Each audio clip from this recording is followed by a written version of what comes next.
Conhecimentos prévios nas salas de aula. No decorrer deste módulo, vimos que várias são as formas possíveis de tomar contato com os conhecimentos prévios dos alunos. Agora, vamos aprofundar nossas reflexões a partir das respostas que você deu às duas questões objetivas. Iniciamos nossa reflexão retomando os exemplos. Os 4 professores, Josimeire, João Marcos, Essioneia e Fernando, partiram de uma pergunta para investigar os conhecimentos prévios dos alunos? Não. Em Abarés do Brasil, Josimeire partiu da observação dos desenhos, brincadeiras e falas dos alunos. Numa sala de alfabetização, o professor João Marcos pediu que a turma resolvesse uma situação-problema no papel. Apenas Essioneia, professora de 5º ano, e Fernando, que trabalha com ensino médio, apresentaram perguntas específicas aos seus alunos. Dependendo daquilo que se quer investigar, nem sempre perguntas do tipo "O que vocês sabem sobre?" são a melhor opção. Isso porque a declaração verbal de um conhecimento não é nada simples, seja por causa da idade dos alunos, do conteúdo a ser trabalhado ou da disciplina ministrada. É importante lembrar que a ideia central de um diagnóstico é colocar a observação e a escuta do professor a serviço do conhecimento e da valorização das necessidades de um sujeito ou de um grupo para, a partir daí, pensar em transformações. Em apenas uma situação, o nível de conhecimento dos alunos correspondeu à investigação diagnóstica? Não. Embora os alunos de 4º e 5º anos tenham explicitado corretamente algumas das características dos contos de mistério, em todas as outras é possível identificar a proximidade ou a distância entre os saberes dos estudantes e os assuntos que seriam abordados, com mais vagar, posteriormente. Para entender esta ideia, é necessário não levar em conta apenas os acertos. Equívocos e desconhecimentos relacionados a conceitos, atitudes e procedimentos também são valiosas pistas para o professor. Na pré-escola, as atitudes das crianças e seus conhecimentos relativos ao desenho e ao brincar foram fundamentais para gerar o movimento de ampliação de repertório cultural.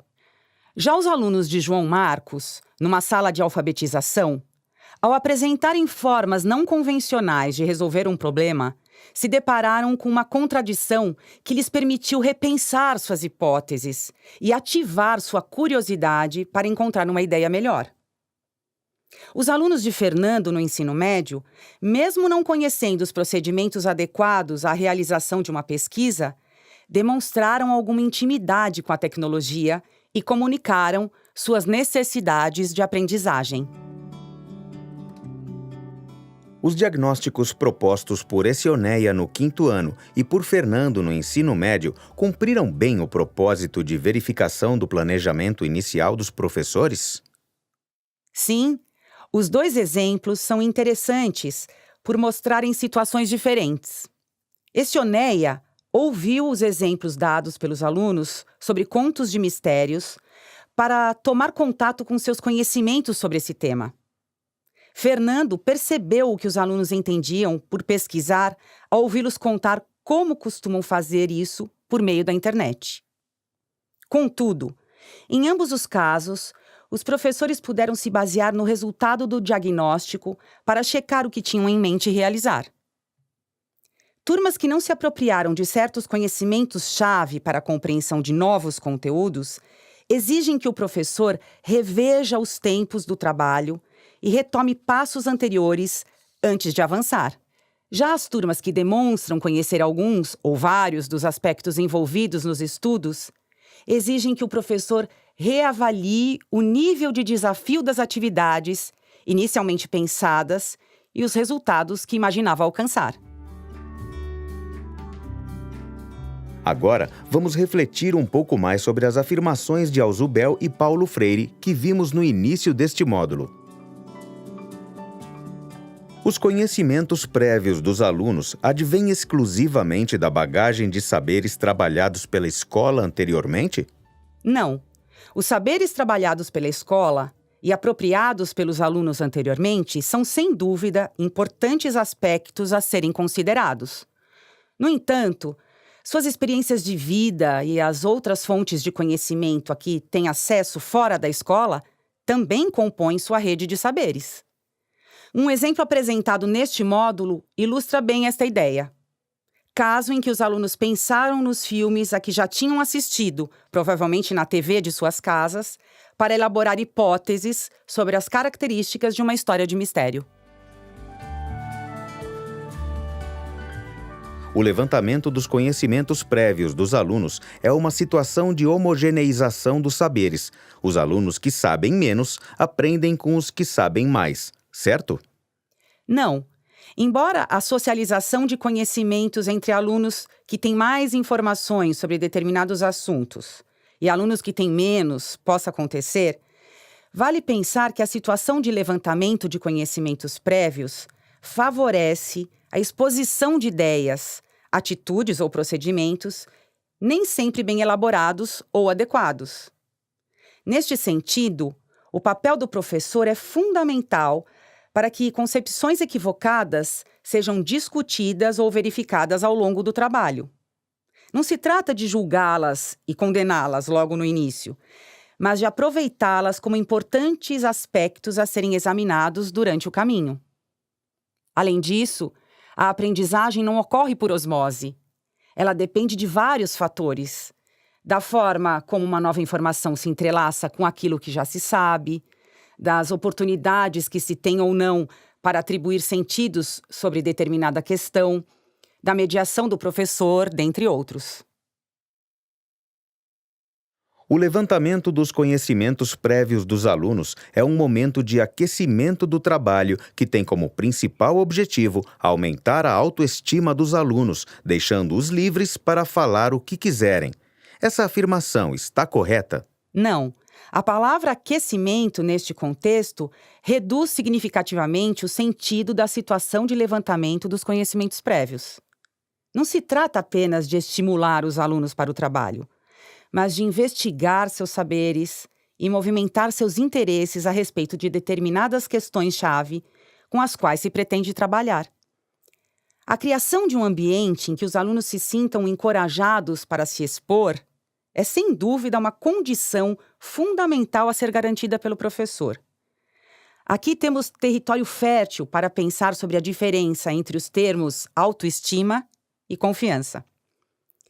No livro Por uma Pedagogia da Dignidade, Memórias e Crônicas sobre a Experiência Escolar, o professor José Sérgio Carvalho distingue com muita clareza esses termos.